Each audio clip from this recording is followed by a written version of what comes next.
Okay, so I've got my 67 VW Bug, the beast here. It's a Baja. I've already done those seals, or the CV boot.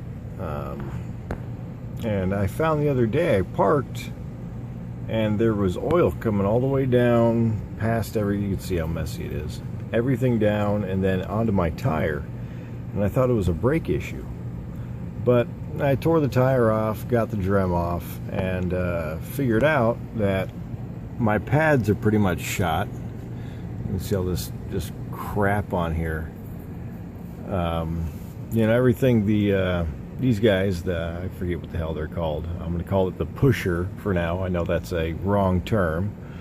But what I figured out here was that if you look underneath, my seal blew for the hub carrier seal for the oil, the transmission. And I'm pretty new to this, but I figured out that it didn't smell like brake fluid. And I'm usually pretty handy with a wrench. I can rebuild anything. But I am new to the field of bugs. And it's always something that I wanted to do. And a lot of people say that you got to take off the pads and all that shit. I'm going to try to do it without doing that. So if I have to, I will. But if I don't, I won't. So here's the thing here. I got my new kits. I'm going to have to clean out the drum here. You can see that's just terrible. Everything was new, which was kind of a shame. But it has to be done. So I'm going to get started now. I know there's a bunch more videos online of people showing how to do this, and it's going to be my first time doing it, so I'm actually pretty excited. I get to tear apart this thing and find out how it works. I've watched pretty much all the videos online how to do it. If you guys are ever looking into, oh my god, this is leaking, I don't know how expensive it is, the videos online are usually pretty easy to figure out.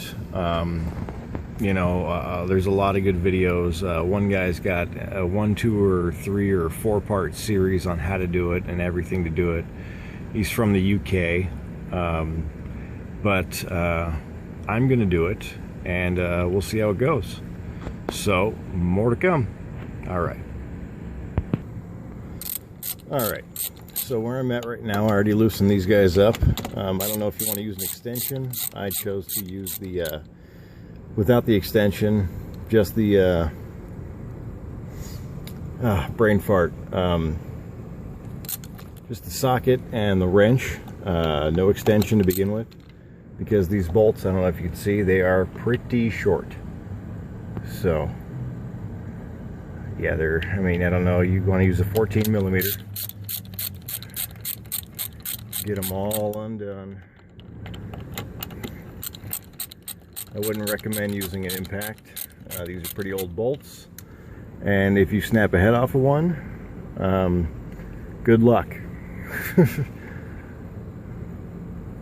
You know, I don't know, you might be able to find something at BAP, or you know, they are pretty old. So once you get them undone, just finger them out. This one might be a little tough to get to, because I am trying to do this without taking the shoes off. There we go. And I don't know, it's good to have, people say jack it up to where you don't have an angle on the swing axle. But since I am going to change the tranny fluid anyway, it does not matter, because I know once you remove this plate, it's all going to come right out. So, next step, I am going to, you know, if you're lucky, it'll pop right off. But I'm probably going to have to stick a flathead right in here and pop. So I'll be right back. Okay, so got the flathead on here, and you can see I'm already starting to break it. You can see a little bit of gap in there already. So, get that in there. Let's see if she... Fuck. Hold on for a minute, guys. Okay, well, what I just did was the stupidest thing imaginable. I dropped my phone in there. But my phone is water resistant, waterproof. So I don't think a little bath in oil is going to hurt much of anything. That being said, I'm not going to do that again. I can see we're going to need a little bit more prying here on either side. Come on, baby. There it is. And here it goes.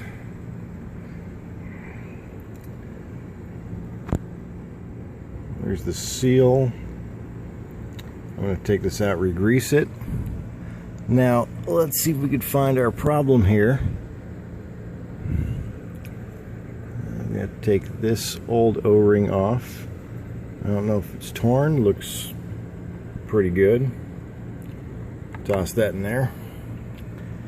And let's see here. There's our old...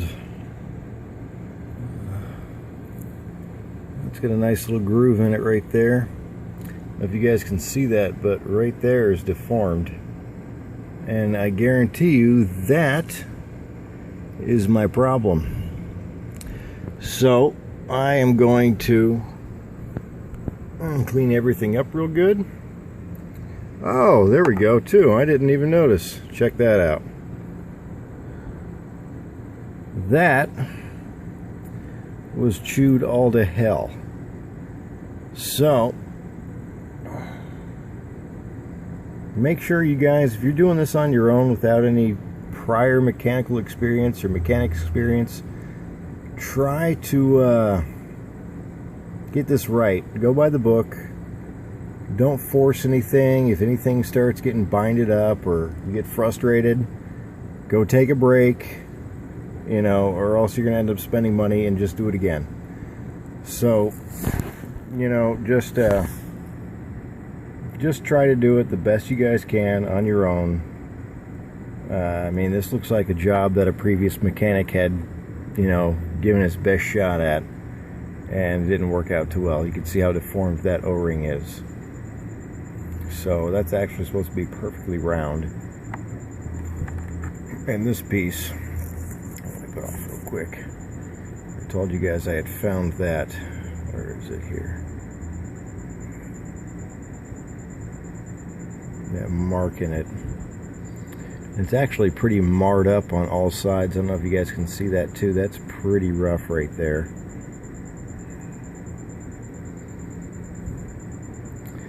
And yeah, right there too. That's got a nice little flat indent in it.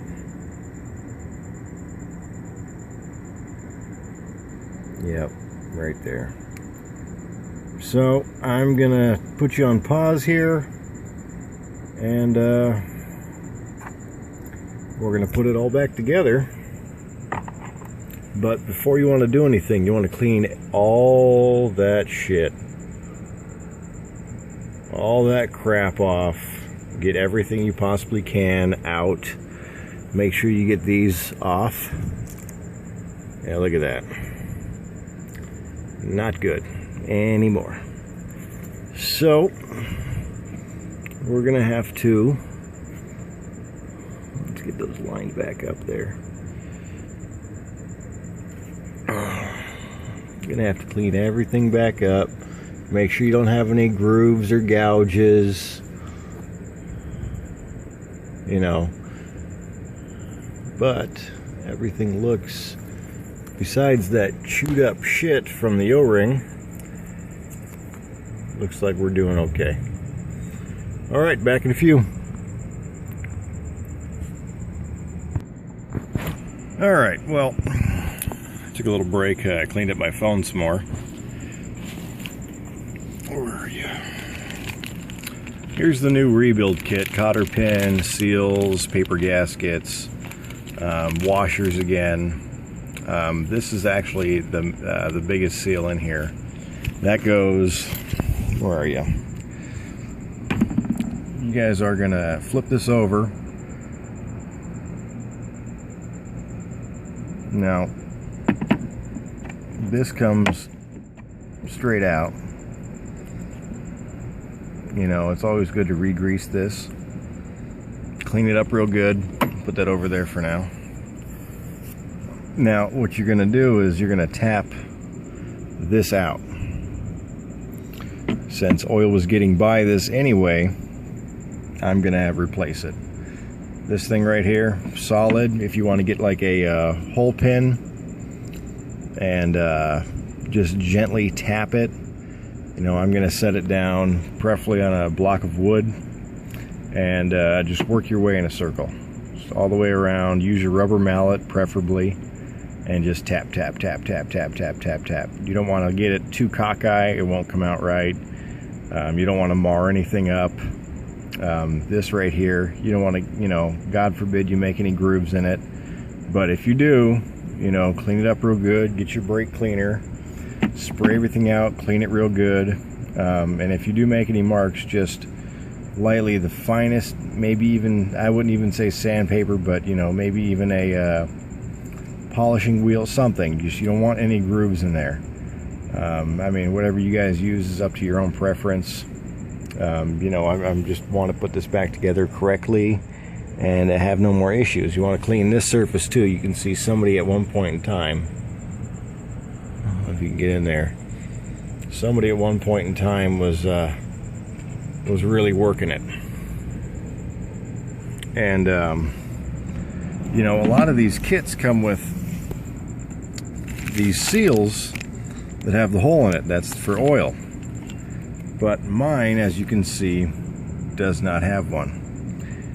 Now, it would be awesome if I can remember which way this went. But, yeah, there we go. This is the bottom. That little nipple right there is the bottom, as you can see. Once you get everything back together right, these two wavy lines match up with this case right there. So all that will go in there.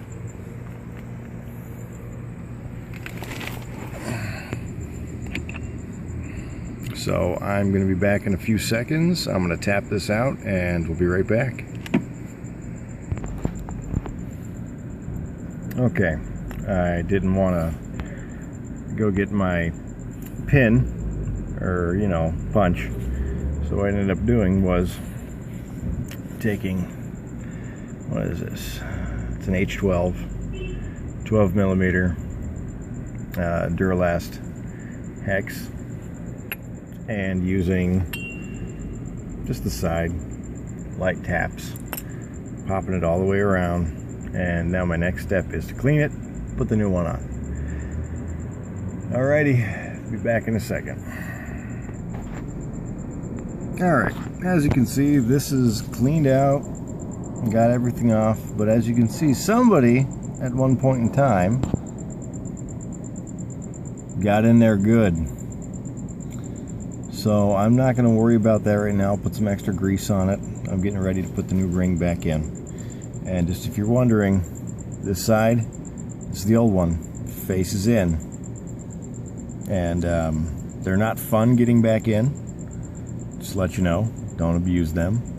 You could take a 46 millimeter socket and it fits pretty nicely in there. So I'm going to get all this in here, probably re-grease it real quick, put the new one in, and show you what it looks like when we're done.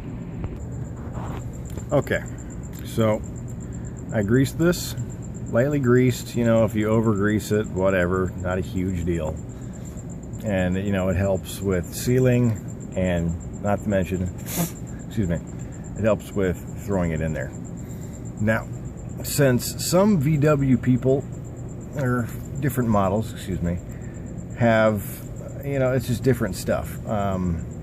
Like I showed you on mine does not have that little nipple, which is nil, you know, it's like a bump. Mine is actually completely smooth, and that means I can flip it over completely flat and tap. Now I'm not going to use my 46 millimeter. I'm going to use this guy again, and this. I just lightly tap. See if I can get a good camera angle so you guys can watch. Oh, not dropping this phone again.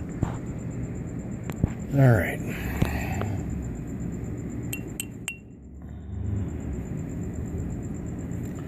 And remember, just do your circular motion. Just circular motion makes everything fit a hell of a lot more smoothly. Okay? So, and I mean, for the new people here that are, you know, doing this for the first time, there's going to be a noise difference between you hitting it and when it bottoms out. And as you can see, I don't have a retainer. So when it gets to the back, it's done. And I'll show you what that looks like.